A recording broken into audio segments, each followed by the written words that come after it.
Hello, everybody. My name is Irma Jennings, and I'm an osteoporosis patient navigator. So, what does that mean? I help women find doctors that will actually have a bigger conversation with them versus here's your DEXA, here's your medication. There's an ocean of conversation in between those two statements. So I work with them and find doctors with them, advocate with them, take notes, and move them along the process, teach them how to cook for their or eat for their bones, and it's a wonderful complete package.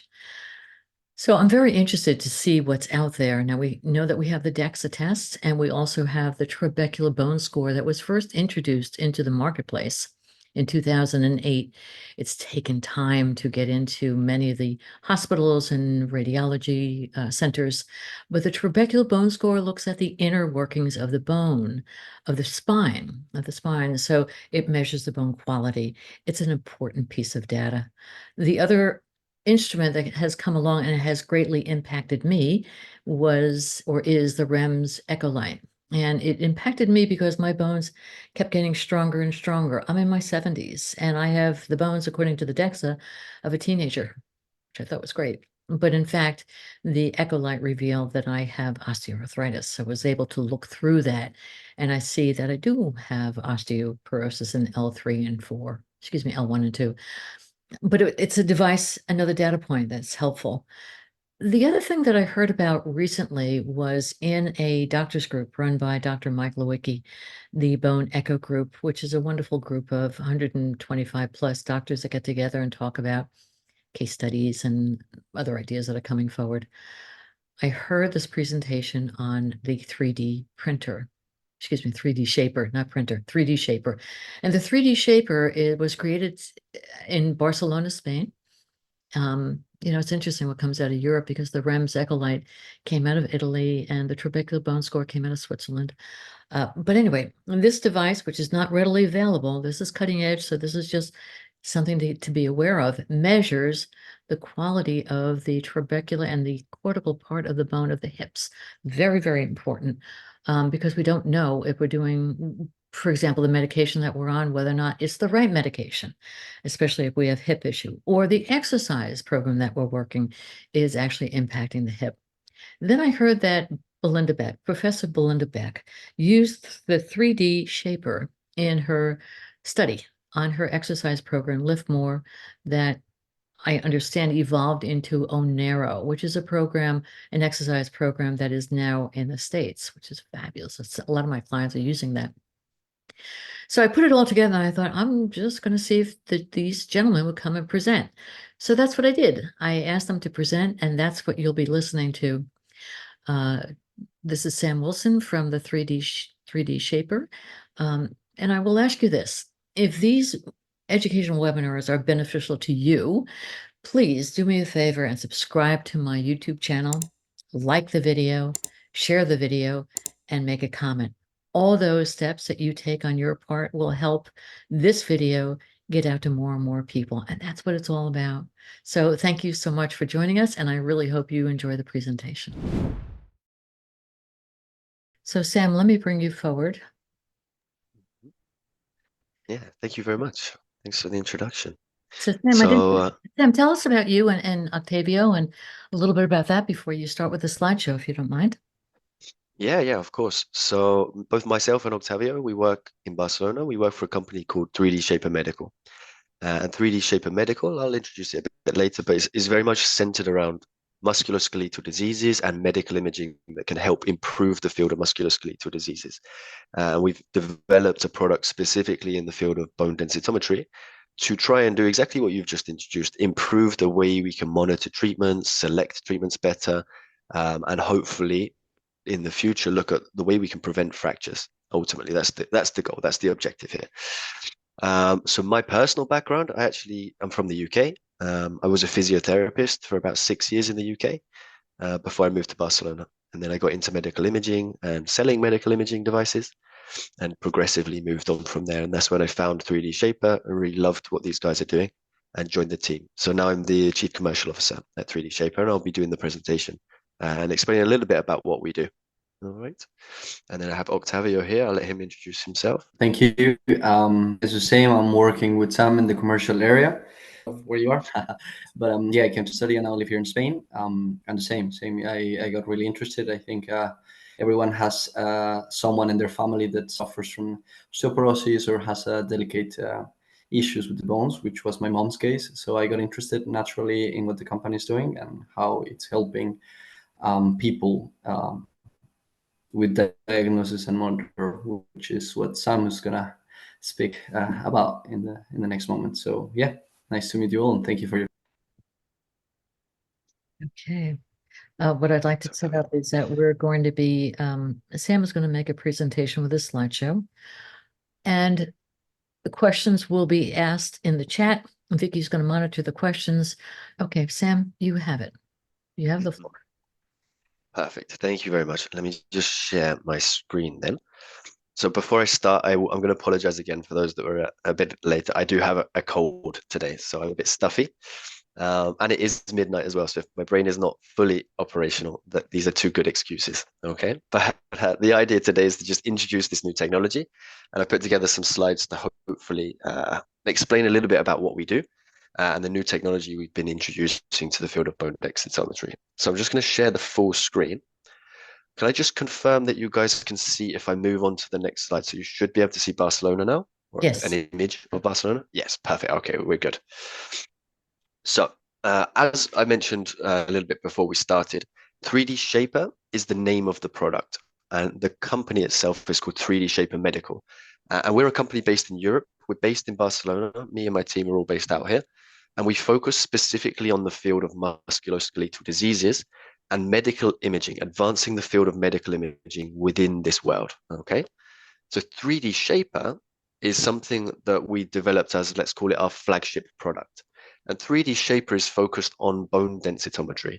And what we do is we take the standard 2D DEXA scan that you're used to seeing, and we recreate the hip bone, the femur, in 3D. And the reason that we do this is so that we can extract valuable information about this femur, about the bone, related to the cortical, the hard outer shell of the bone, and the trabecular compartment, the softer inner surface, inner compartment of the bone. And these are often missed, or they are missed, by DEXA alone. So there was a gap here, and we've used 3D Shaper to fill this gap. So the reason we focused here is that DEXA itself is obviously gold standard. It's widely used, it's easily accessible, and it has a low radiation dose, which means it's safe for patients to have repeat scans, repetitive scans, and to be monitored over time. Okay. The problem with DEXA is that it's a 2D imaging modality of a 3D structure. And what we see is that with DEXA alone, we don't get any information about what is happening in this harder outer shell, the cortical compartment of the bone, or the inner compartment of the bone, the trabecular compartment, this soft spongy bone inside our long bones. And all we get is the makeup, the summation of these two compartments that tells us a parameter of bone strength. Okay. So while useful, not having cortical and trabecular bone measurements means that it does limit the use or utility in clinical practice for clinicians. Okay. Now we can get this information from, but the problem with CT is it's costly, firstly, it's complex, and it's not readily available for bone health anyway. And the main thing is it's a high radiation modality, which means that, okay, we might be able to have one assessment, but for having repeat assessments year on year on year, we're exposing patients to high levels of radiation that don't counter the benefits of actually being able to monitor our bone health. So this is not recommended for routine clinical use and for repetitive monitoring of patients with issues with their bone health. So there's a gap between these two modalities. And this is where 3D Shaper comes in. Because we work with DEXA, we can maintain all the positives, all the benefits of a DEXA device and the availability of DEXA, the safety of DEXA, but we can bring the richness of information that we would get from a CT-based approach to DEXA, meaning that we can bring this 3D imaging modality to a 2D, normally 2D imaging modality. And this is why we developed a 3D Shaper, okay? So I am just going to introduce how we do it and in simple terms. But just briefly, what we did to create 3D Shaper was take a population that included males and females. ranging from different levels of bone health. So it's healthy bone, osteopenia, osteoporosis. And what we did is create a database of CT scans and DEXAs. And using this database, we created a statistical model. And the statistical model takes into consideration all the shape and density variations that we would find within this hip bone, this femur, and gives us a statistical model that we're able to morph. We're able to change the parameters of this statistical model to create a patient-specific bone. Now, the way we do this, if we look to this image here on the right, so this thing here on the left that's starting to move is the statistical model. And it starts out as an average model, a generic template. And on the image here on the right, we have the 2D DEXA scan, a patient's actual DEXA scan. So when this process starts, you can see that they're not quite aligned. So what we do is we register the model against the 2D scan, which means that we are changing the parameters of this 3D model here, its shape, size, rotation, and various parameters, until we get a perfect fit against the patient's 2D DEXA scan. And I'm going to zoom in now just to show that a little bit more. So we start the registration process. You can see here, there's not an accurate alignment. These model template and the patient's 2D DEXA scan do not fit one against another. But when we do this registration process and we manipulate this model, we finish where there's a really nice, what we call a perfect alignment between the register model, the projection that we're putting against the 2D scan, and the patient's original 2D DEXA itself. And by having this registration complete, we know that this model here is now a representation of the patient's hip bone in full 3D. Sam, And because Sam, we now have... Sam, Yeah, can yeah. I go back to that for a second? Because I just had a question. Yeah, of course. Of course. Hang on. Give me a second. Right there. Poorly aligned projection. I've never seen a DEXA that separated, the bone is separated from the hip there or the femur. Is that what you're saying, that often shows up on DEXAs? No. So this is underneath, Okay. there is a DEXA scan. Okay. This smoother area that you're seeing that's misaligned, that doesn't fit, is a projection of this model in its current form. So the smooth area is what you're seeing here being projected against the 2D DEXA scan. And then what you see on the right is once we've finished changing the parameters of the model, this 3D thing here, what happens is we change the parameters to align it. So it goes from this mismatch to a fully matched, aligned femur. Does that make sense? Thank you. But it's not the DEXA itself. There's nothing wrong with the DEXA underneath that projection. Can we ask questions now? Or? No, we're going to write them into the chat, please. And we're going to ask them at the end of the presentation. All right. Okay. Mm-hmm. So because we've done this registration process, we're left with a 3D model of the hip. We're left with this bone in full 3D. And exactly like you could with this CT-based approach, we can then start to analyze that bone in 3D. So we can look at this hard outer shell, we can look at the inner surfaces, and we can look at different regions of interest on this bone to see how the bone is either at one time point or how that bone changes over time in 3D. Okay, so very briefly, we have looked at this in comparison, the way we create a 3D model in comparison to a CT-based approach to say, is this actually accurate? Do we know we're measuring what we're supposed to be measuring? And you don't need to worry too much about the numbers here, but just on the right, we have a correlation. And it's the accuracy we have against the QCT-based approach with our software. And anything above 0.9 is extremely highly correlated, which means that we have, with 3D DEXA, an accurate method to get these measurements from your normal hip DEXA scan, okay? And we have repeated this study in various ethnicities and various regions. So that was an example from Spain. We've also repeated this in the US, across 4 sites in the US, as well as in Japan, because we know that different ethnicities have variations and can potentially change the way we're reading that hip. But what we see is regardless of the ethnicity, because we're able to morph this template, we're still getting similar accuracies across different ethnicities. So we know we're measuring what we're meant to be measuring, okay?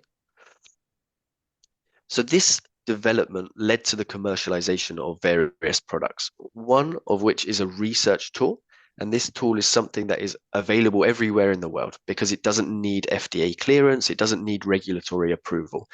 Universities or even doctors can take this product and they can analyze your hip bone and they can get a lot of information. And then we progressed that into a clinical version, something that is a medical device, does have FDA approval and approval in other countries around the world. And I'm just going to introduce the difference slightly between these two, because what we started with was a research tool. And the academic institutes, they were looking at how can the parameters of 3D Shaper be useful in understanding bone health or understanding how treatments impact bone health. So there was a lot of work and a lot of publications done with this tool. And it's a great tool. It's still widely used around the world today. For clinical practice, because it has 71 bone parameters, it's a lot for your doctor to be able to monitor and understand. So what we did was we took this research tool and we created a streamlined version, which is now 3D Shaper as a clinical product, as a medical device. And the main difference here is that by streamlining it, your doctor only needs to worry about two main parameters: what's happening in the cortical compartment, this hard outer surface, and what's happening in the inside of the bone, the trabecular compartment. And they'll be able to get a measurement for each of these two compartments every time you go for your routine DEXA scan. Okay. So Sam, let me ask a question here. So this is really tell me if I'm off base here. This is in essence a trabecular bone score of the hip, or what the trabecular bone score gives us. Is that? It's not quite, no. So it's quite different. We have a trabecular output, which is why there can be sometimes a bit of confusion, because we do output volumetric density of the trabecular compartment at the hip, but we're measuring different things. So these are what you're talking about with TBS or trabecular bone score is a complementary tool. So yes, it's at the spine and we're at the hip, but they're measuring the quality and the architecture of the bone, and we're measuring the volume of the bone. So you can use both tools in conjunction. Just to clarify again, the trabecular bone score is only used on the spine, and as Sam says, it measures the inner trabecular or the microarchitect of the bone is what the trabecular bone score does. This is different because this is the 3D of the hip. We were not able to measure the hip to this capacity prior to this moment, right? Exactly. So only with other outside of DEXA were we able to get this information, but not with DEXA at all. Okay. So we're looking at these two compartments in terms of the quantity of the bone, not the quality so much. And this is, like I say, this is a registered medical device. But I do want to just make it clear here at this point that while it does have CE marking and FDA approval, there could be variation in the current features and functionalities depending on the time of year. So it's worth checking what in the US for you guys, what version of the tool is available with what features, as it might slightly differ between Asia, Europe, and the US, for example. Okay, so with the current version of the tool, the idea is this is built to be fully automated, something that you don't need to engage with or interact with behind the scenes. So for you guys, you would come in and you'd have your standard 2D DEXA scan. And for the technologists and the clinicians, what would happen is they wouldn't have to interact with 3D Shaper, but in the background, automatically, we would run the 3D analysis of your hip scan and output a PDF report. So this thing here on the right. And it's this PDF report that the clinician would receive, your doctor would receive, and be able to go through with you to explain what is happening in your two bone compartments. So if I just go to the PDF report itself a little bit, so what you see on the PDF report and what your doctor will explain to you is what's happening in the cortical compartment, what is the density of the bone, the volume of the bone in your cortical compartment against the reference population, male or female. And in terms of these colored thresholds, so green being healthy, yellow being low, red being very low, very similar to what we see with normal DEXA, where we have the green, yellow, red, healthy, osteopenia, osteoporosis. And we get that for the two compartments. So we can see here on this particular report that this patient's compartment in the cortical is sat in the yellow zone, so it's low, while in the trabecular compartment, it's sat in the red compartment. It's very low. Inside of the bone here is very low. And because we know that every patient's individual, everyone has a specific need or a specific difference, we can't detect that with DEXA alone. So this is a way for a doctor and for a clinician to be able to explain to you what your individual bone health looks like and identify if there is a discrepancy. If one of these compartments is lower than the other, one might be needing to be addressed more than the other. And then what they do with this report is follow you, right? So you come back, you have a repeat DEXA scan, and you see how you're progressing over time. So we output then this follow-up report each time you have a new DEXA scan, and you will progressively get more and more dots on these graphs. And what you see on the right here is an example of someone who's come back for a second follow-up. And we can see what's happening in their cortical bone, how they're progressing. In this case, there is a slight increase in cortical density.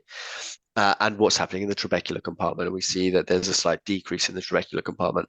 Now, this could be natural, this could be over time, this could be related to being sedentary, many factors. I can't give you the patient history behind this, but it's a way for us to monitor accurately these two compartments. And this is really, really important when I show you later on how we're monitoring the effect of medications or of exercise or of what we're doing to try and improve our bone health. As we know, DEXA can be a bit challenging when it comes to monitoring bone health over time. I'll explain that in a second. So I want to just go into now why actually 3D DEXA is useful. Why would we bother to have 3D DEXA on top of our standard DEXA imaging device? Okay. And we've looked at this question historically a lot. We have over 250 publications or abstracts, presentations to try and answer this question. Why do we need this technology? And these publications, they range from things looking at, can we better predict fracture? Are there diseases we can monitor better that are outside primary osteoporosis? Sport and exercise, the impact of different sports and exercise on bone, and monitoring treatments, the osteoporotic medications and how they impact our bone health. So there's been a lot of work behind the scenes. And what we've come up with is this is a kind of a global overview, a summary of the why you would want 3D DEXA technology. And ultimately, it comes down to you as a patient. As I've said, every patient is unique. Everyone is unique. We all have different habits, different lifestyles, things that can impact our bone differently. So it's very rare to see two of the exact same person and the exact same makeup in our bone. And because with DEXA, we only get one output, we sometimes miss if there potentially is a local fragility, a problem in one of the two compartments or both compartments. We're only getting a piece of that information. So by using 3D DEXA, we're able to provide you and the clinician with a specific target, something individualized to you as a patient that they can then use to justify their treatment decision-making with you and help explain why they might select one medication over another. And this is particularly important, particularly with stronger medications, the osteoanabolics that are being used. They're not necessarily the first line intervention. And sometimes they could be justified to be the first line intervention where there's a local fragility or a real need that has been undetected. So it's giving clinicians tools that they can use to better understand you as an individual and help them to explain to you why they're making the decisions that they're making, and for them as well. And then what they would be able to, I want to say this about that, Sam. Oftentimes, the step method in the United States, first you have to start with a bisphosphonate. If that fails, then you go an anabolic. And this possibility of using the 3D shaper would eliminate that unnecessary first step and go right to the anabolic. That's what you're saying here. Could be. Exactly. That's the idea. It's supplementary information that a doctor wouldn't have readily available to them historically. And I'll show you in a moment how these medications affect bone and why this could be useful in a bit more detail. But yeah, exactly that. They don't have this information, but with this information, we can justify decisions outside of the routine. Well, the guideline says I should do it this way. And this is really important, really, really important. And then they can actually monitor you better. So we can see with DEXA that usually there's a small increase, that even with the most potent medications, it's a couple of % here and there after a long time, year, 2 years, 3 years. When we start to break down the compartments, we can get a better understanding of if one or both of those compartments are responding as they're meant to be to these medications or to the exercise. And I'm going to highlight that with some clinical cases a bit later, so I won't go into too much on that. but it's a way for the clinician to monitor you better in both of those compartments. So when we start and we have our initial bone health assessment, we're used to seeing DEXA, right? We're used to aerial BMD. But now we have the ability to look at these cortical and trabecular compartment. We get this full picture, something we call the bone status, but we get a full picture of what is going on behind the scenes, what is making up your aerial BMD, and how these two compartments are playing along to see what your individual need is. So to break this down, we're used to seeing aerial BMD, and we're used to seeing the green, the healthy, osteopenia, yellow or low, and osteoporotic, red regions on DEXA. This is what the clinicians used to see, but it doesn't necessarily give us an individualized idea of what's behind the scenes here. So theoretically, you would imagine that if I have a healthy bone, it's coming out green on DEXA, that would mean that both my cortical and trabecular compartments are also green, right? And we would say the same for osteopenia or osteoporosis. If it's yellow, it's going to be yellow in the two compartments. But what we actually see when we start to analyze patients with 3D is these normal things we see on DEXA could be hiding local fragilities. So if we look at the highlighted regions I'm showing you here, it's possible that you're coming up on DEXA with a healthy bone, but one of those two compartments has started to deteriorate. We're starting to see a local fragility in one of the cortical or the trabecular compartments. And the same with these osteopenic patients. We might be osteopenic on DEXA, but seeing there's a local fragility in one of the two compartments. And because DEXA is giving us this summation of the two compartments, it could be hiding something. There's information possibly missing and not available to the clinician. Okay. And this is the same for healthy as well. So we can imagine that actually your bone may look quite bad, but one of the compartments is doing all right. So it's not just necessarily the negative. There are some positives here as well. But we'll focus mainly on the identifying fragilities. So then how does that help us? We identify a fragility, but then we also want to know what to do about that, right? How do we best treat that? So if we're looking at individual patients and we're saying, well, this is my bone status, this is the pattern of my bone, and then we look at the research done with 3D Shaper to say, how do these different medications impact bone health, both from a DEXA perspective, but also from an individual compartment, whether it's cortical or trabecular? This is what you're seeing here. This is research done with 3D Shaper to say, how do the different medications impact the two compartments? And these are all obviously there to treat osteoporosis. So they all have an impact on bone mineral density. They all improve bone mineral density to one degree or another. But when we start to look at the two compartments, we see that they do so in a different way. They have different mechanism of action, and they have different magnitudes of impact on these two compartments. So I'm going to highlight two here. So what we're looking at is zoledronic acid, Alendronate, and Forteo, Teriparatide. So they both have very similar impact on DEXA, on aerial BMD. They're both there to treat it. But when we break down their actual specific impact on the two compartments, what we can see is it's a reverse pattern ultimately. When it comes to Forteo, Teriparatide, in 12 to 24 months, there is no impact, generally speaking, on the cortical compartment itself. Okay. Whereas when we look at Zoledronate, that's where it has its strongest impact. Its focus is on improving the cortical compartment of bone with all the research that we've done. And then we see Forteo has the stronger effect on trabecular compartment, and Zoledronate's a weaker effect. It still has a positive effect, but weaker at the trabecular compartment. And this is really, really important when we're thinking about selecting and tailoring medications to you, but also justifying those decisions, why I might pick a different medication for you, why things might be specifically tailored to your individual need. And like I say, this is really important when we're talking about the osteoanabolics, the Evenities, Tymlos, Romosozumab, Abaloparatides, etc., and identifying your specific need and seeing if there's a medication outside of the normal guideline that might be better suited to your individual need. Okay. So I'm going to highlight this in clinical cases, why this is important. I'll jump over this slide, but it's just exactly what I've just said. Identifying specific needs and focusing the treatment specifically on what you might need depending on your bone status. So with these clinical cases, I'm going to show you two cases, and they're very similar cases. So it's female around the age of 68, 69 years old with history of vertebral fractures. Neither have comorbidities or are on medications that should impact bone negatively or positively. and they both have a hip T-score of -2.5. So these are real clinical cases, and they were both treated the same way. And we went back and retrospectively analyzed these cases to say, would our tool be able to have help make a different decision? And they were both treated with teriparatide, with Forteo, based on the patient history, the profile, the vertebral fractures, and the hip T-score. So here we have the patient history, and we have a -2.5 hip T-score. So, okay, what does that look like if we break that down with 3D Shaper?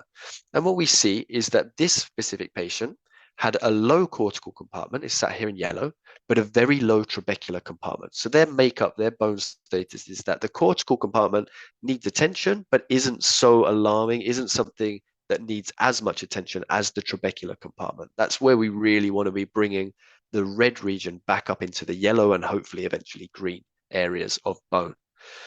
So we know they were treated with teriparatide. That was the decision that was made for Forteo.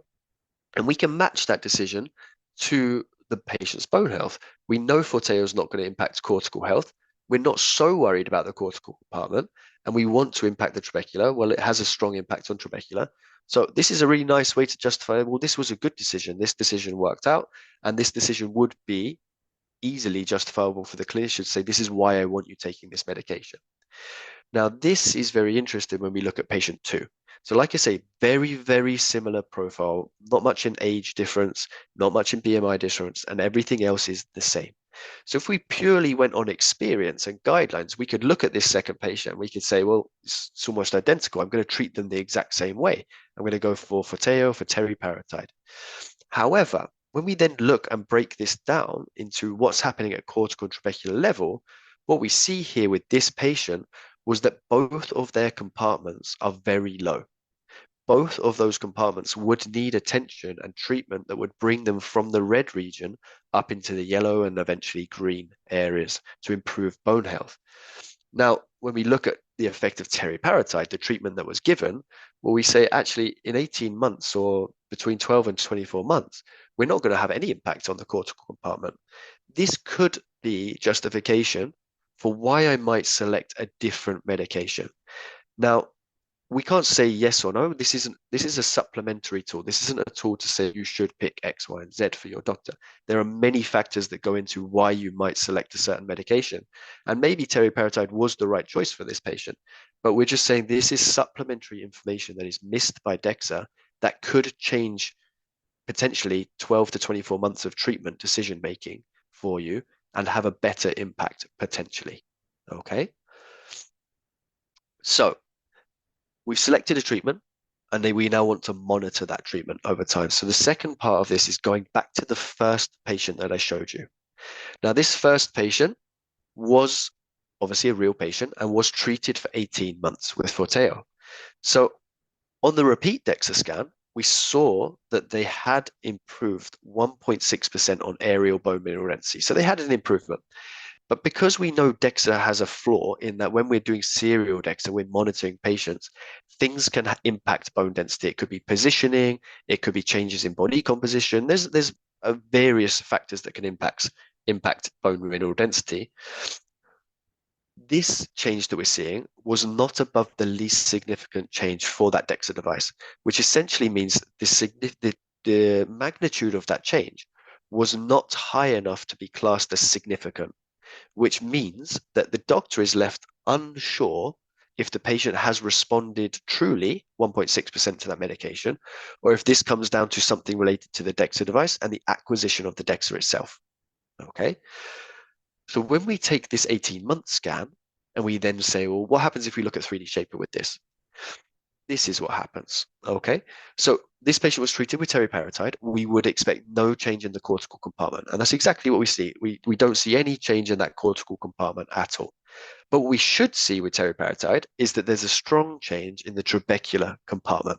And this is exactly what we saw with this patient. There was an 8.5% improvement in the trabecular volumetric mineral density. And this is a significant change. So the asterisk there, it is a significant change in their bone health, meaning that it's not just down to position, it's not down to something related to their acquisition of the DEXA, but actually the patient's bone is improving. So we can imagine now as a tool, as a patient, knowing that I've been taking a medication for 18 months, that conversation is very different between you and your doctor of, I'm not sure. I'm not sure if you're improving, but we're going to try this medication. We might switch this medication. We might continue. Whatever that decision might be, could be supported by knowing actually, are you responding or not? And having that very clear for the doctor. And we see this a lot.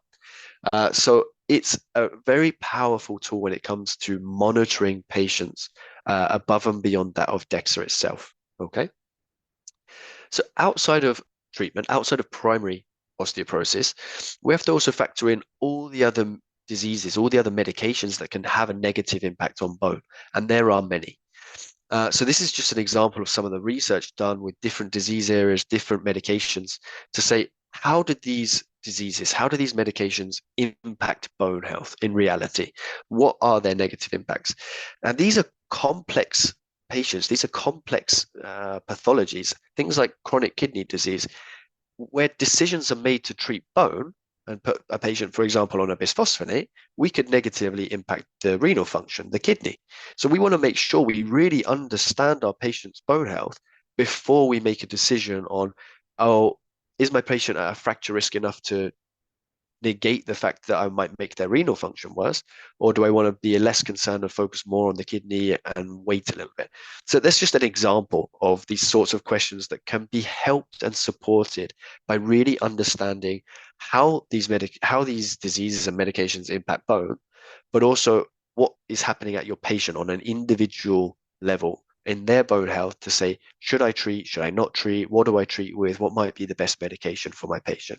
And there are tens, if not more, of diseases that this is relevant to. Okay, Yeah. so this is a tool widely useful. Yes. So help me break down the color code here. So let's say the aromatase inhibitors. The red, okay, so that's yellow, which means it means, so the color is related to the negative impact on the bone. So as we go from equal to negative yellow to red, that should actually be one minus sign, sorry.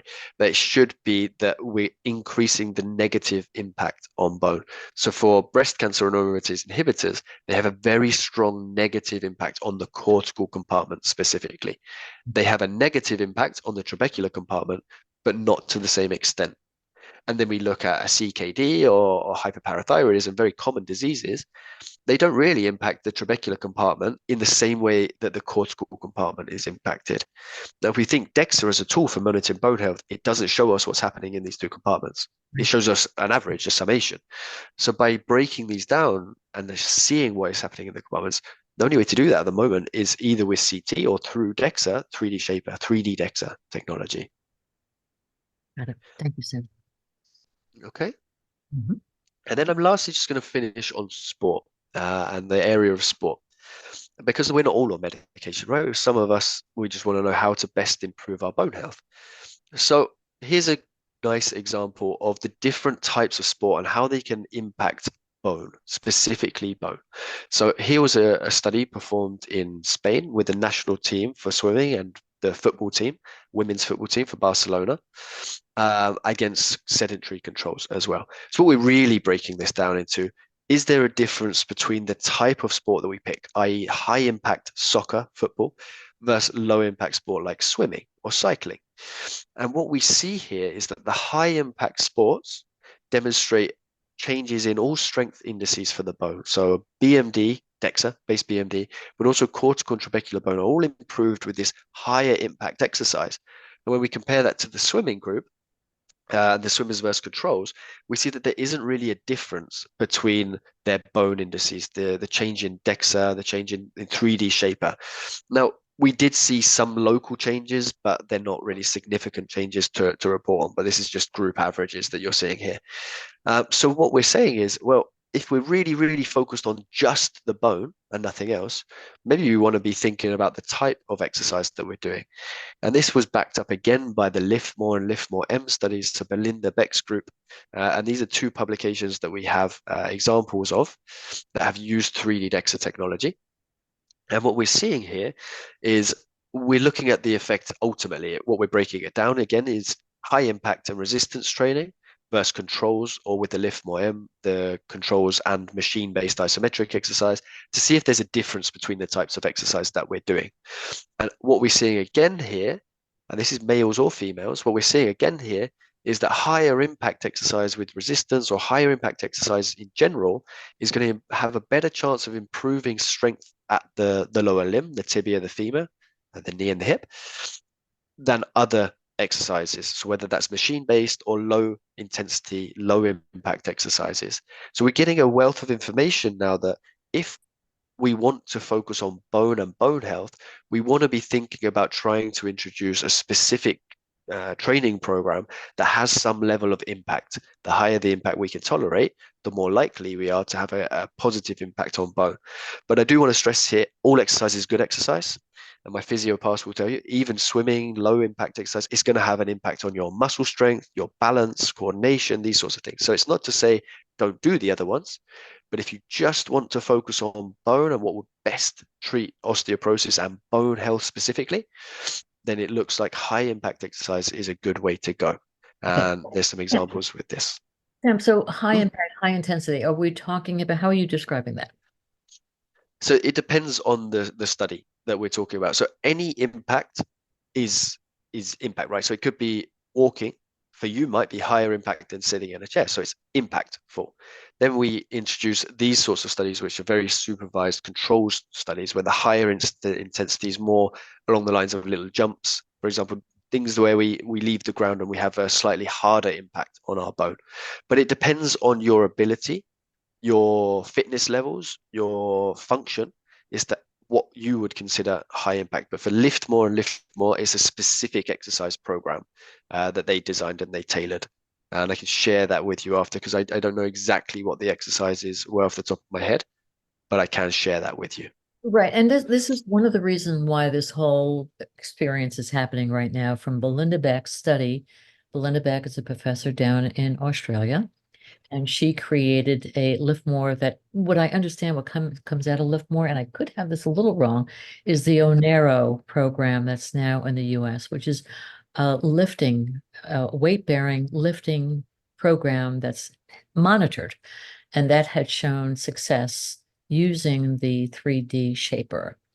That's my understanding from listening to Belinda Beck's presentation on this summit, Natural Osteoporosis Summit. Anything to say about that? Am I right on that?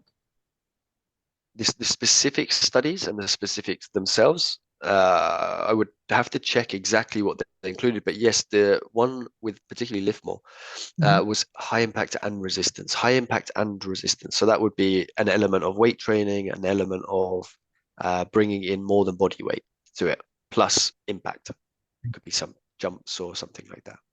Thank you. All right.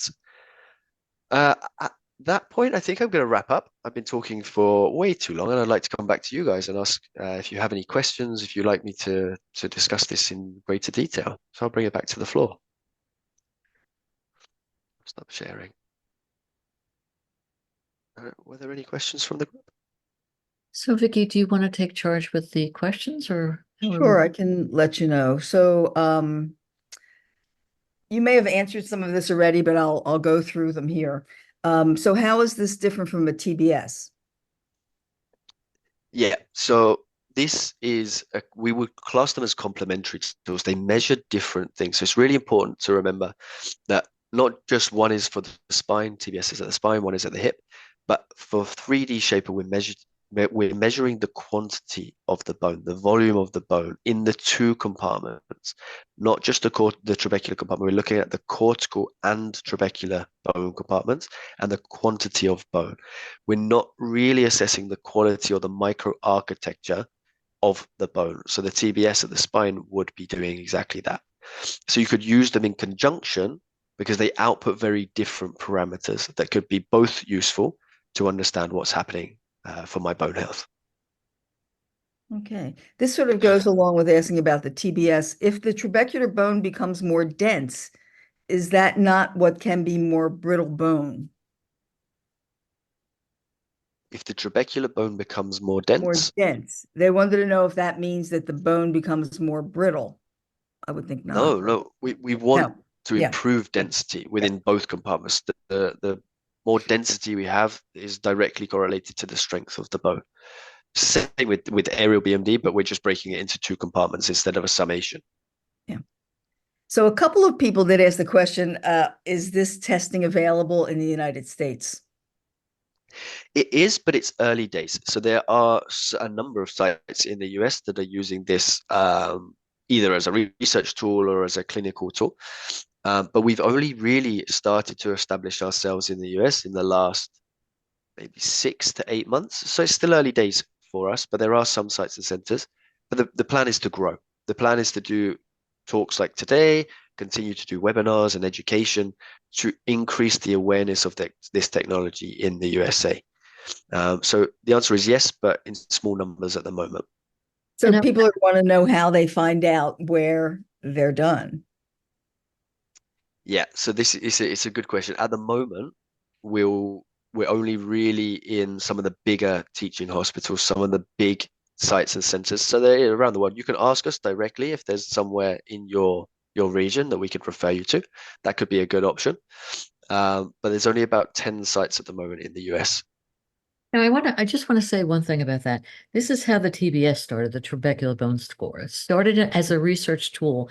And because of the request from us, the consumer, that we want more, we want to really understand that if something, the protocol is working, the medication that we're using is working, we raised our voices and we asked these questions. It starts from the grassroots level. So that was one of the reasons why I wanted to have Sam and Octavia here today to present on this, so that we're talking about it. Sorry, Vicky, what else is going on? Okay, there's they want to just double check is it only used on the femur, and is there any way that it would be useful in analyzing the spine? Yes. So it is only developed at the femur currently. So there are some publications where we have, let's say, an R&D tool that was developed a few years ago at the spine. But as a clinical tool and as something that is available for clinicians and useful as a clinical product, it's very much the femur. And the femur is where we're all concerned about breaking. When we're diagnosed with osteoporosis, one of the fear factors is you don't want to break your hip, because then they spiral into the story of nursing home equals death. You're right. So we want to get rid of that story, but say this is a tool that can possibly prevent that or lessen that fear when it becomes more readily available. And that's the key. We want to prevent the fracture, especially the hip. Exactly. And I would add that the value very much is in having the two compartments, so cortical and trabecular, and at the spine is predominantly trabecular. There is cortical bone at the spine, but there's not much.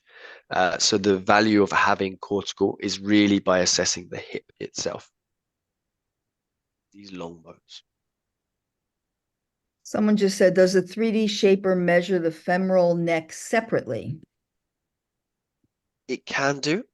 It can do. So the research version will output the different regions of interest at the hip. So we can look at the whole of the hip, the neck, and specific regions around the hip. Because of the clinical utility of the tool is trying to give as much information as is needed to support the clinician without overloading them on too many different parameters, the decision was made to focus on the whole hip, the total hip that you see, which includes the neck, but you don't get a specific measurement like you would from the research tool at the neck currently. So someone just asks, can you define the difference between cortical and trabecular bone, please? Yeah. So the cortical bone we would consider to be the hard outer surface surrounding the bone. And generally speaking, it's not particularly thick, but it's a thin outer shell, let's say. And the inner surface, the trabecular bone, would be softer, spongy connectivity bone that's inside that cortical shell that sits within that area.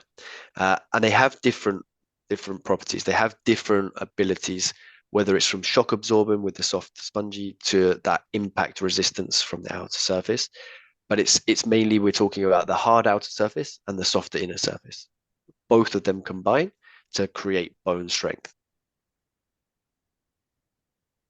So I don't know if this is Answer that question. appropriate for you to answer. Is the research showing what happens if you do well on the medications and then you stop taking them? What happens to your bone? I think that's. So the research that we've done predominantly is targeting of the monitoring of those different medications. So can we use 3D DEXA to show what happens in the cortical and trabecular compartment over time under different medications, like we would be able to with QCT? But because we can't use QCT, we need to see if we can do this on DEXA. So all of the research we've done on monitoring medications and looking at medications has been to show that you can use this tool to accurately monitor those medications with DEXA, but using 3D DEXA. What happens if you stop taking the medication? Well, that can completely change person to person, patient to patient. That's less of a research thing, but more of an individual thing, at an individual level. Irma, you're on mute. If you're coming off an anabolic and you're going into Reclast or some other bisphosphonate, that might be beneficial to track to see what's going on. Absolutely.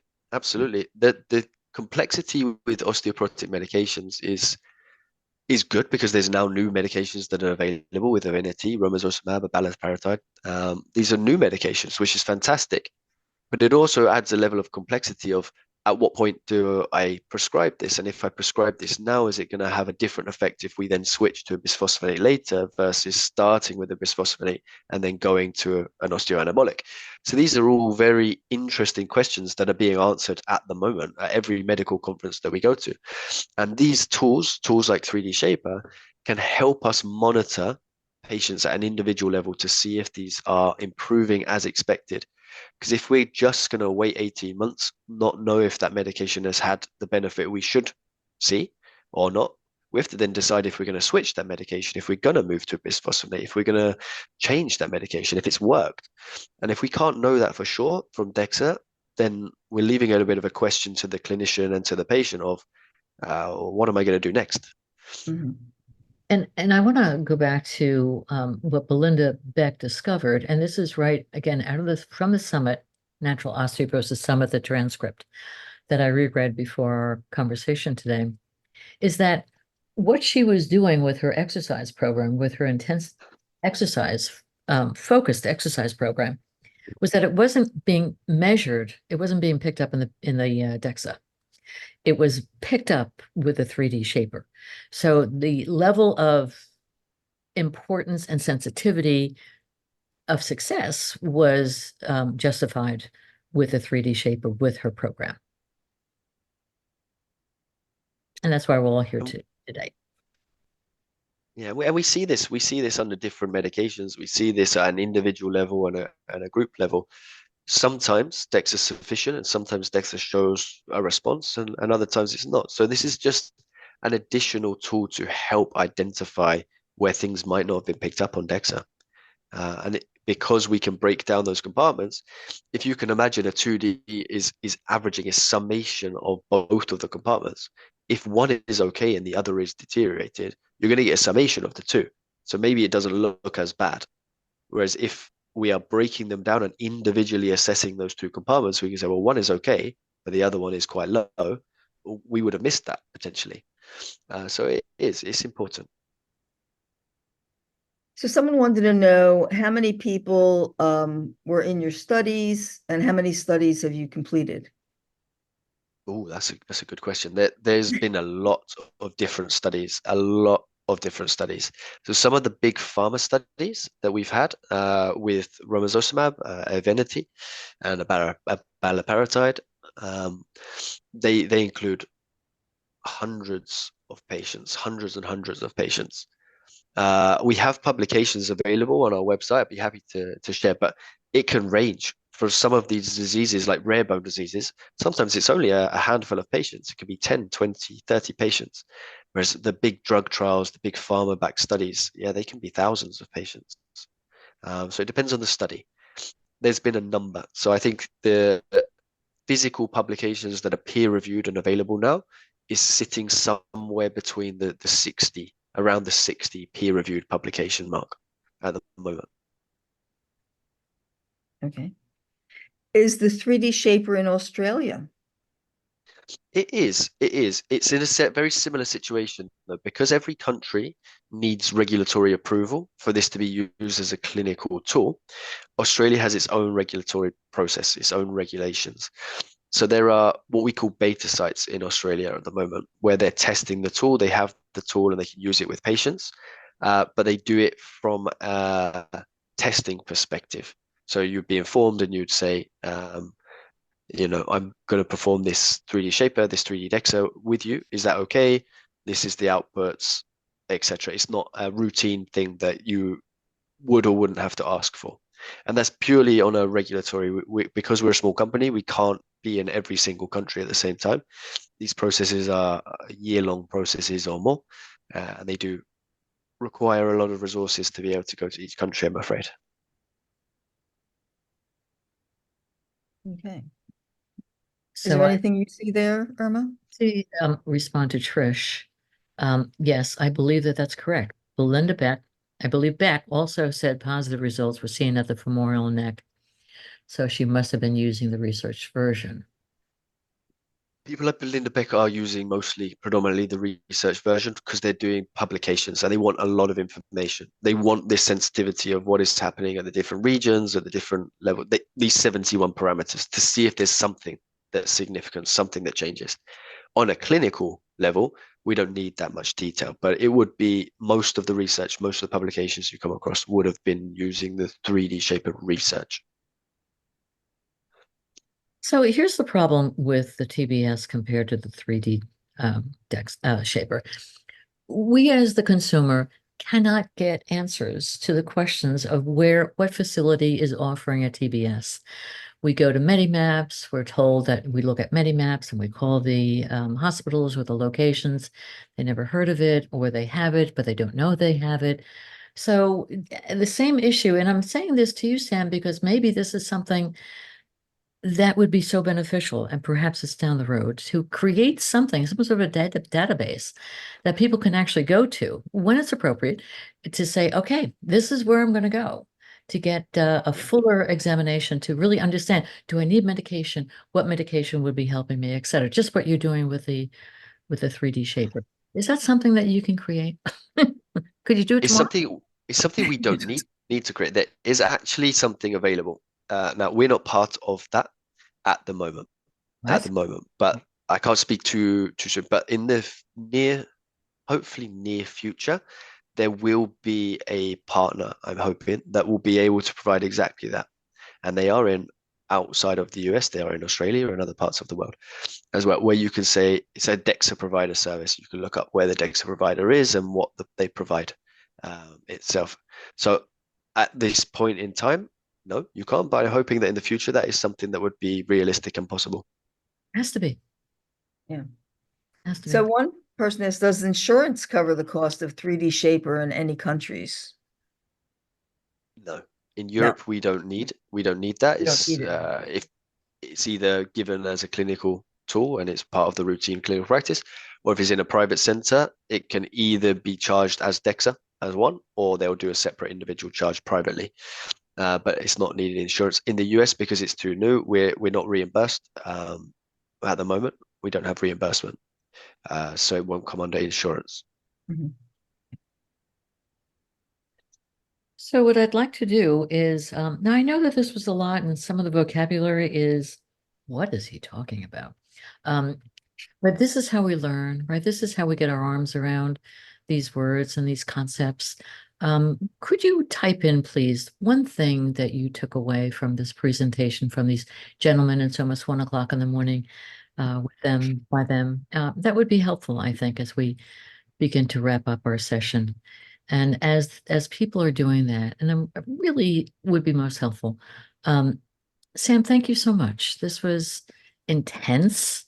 It was a lot of data, but boy, does it feel like there's an answer there. Because as I said, when I'm in these doctors groups and people are saying this medication is not working and they don't have this piece, I know that this is and perhaps an answer to that, but boy, is this is important to get out there. So some of the comments that we're hearing is promising. I appreciate learning about this new technology. Another tool, wonderful concept, valuable to understand importance of knowing cortical and trabecular status. See that? Look what you did. You taught Karen that. That's so cool. Promising. Give us hope. Hopeful for the future. Remarkable. Thank you for this most informative session on this new medical device from Nancy. Helpful from Karen. I want a 3D shaper scan. That's what I've taken away. Thank you, Irma, Sam, Octavia, for offering a fine presentation. Hopeful I new. hope in the near future. Yeah. I think that you should have it and come to the US and do a little sidebar gig. All Yeah, right. we'll be there soon. We'll be there soon. We'll be there soon. I like that. Okay. But no, thank you very much to everyone writing there. That's really nice to, not just because we've done a presentation for you, but it's what we do it for. Ultimately, it's how we're going to impact and what feedback we get from patients that are living with osteoporosis. It's important for us as a company. So I don't know if we get to keep the chat after this, that I can go back to my team and show some of these comments. But if not, it would be incredible for the team to be able to read the hope, the messages, the well wishes, these sorts of things. So hopefully we can share this internally. Wow. Okay, so I will end the recording, then we'll figure out how to do that, how to share that the chat. Thank you everybody for joining us, and thank you for staying till the end. And I hope you had a morsel of something that you can take away and take better care of your bones. So I'm going to ask everybody to say goodnight so I could talk to Sam and we could figure this piece out. Thank you. Night, everyone. Thank you very much for joining.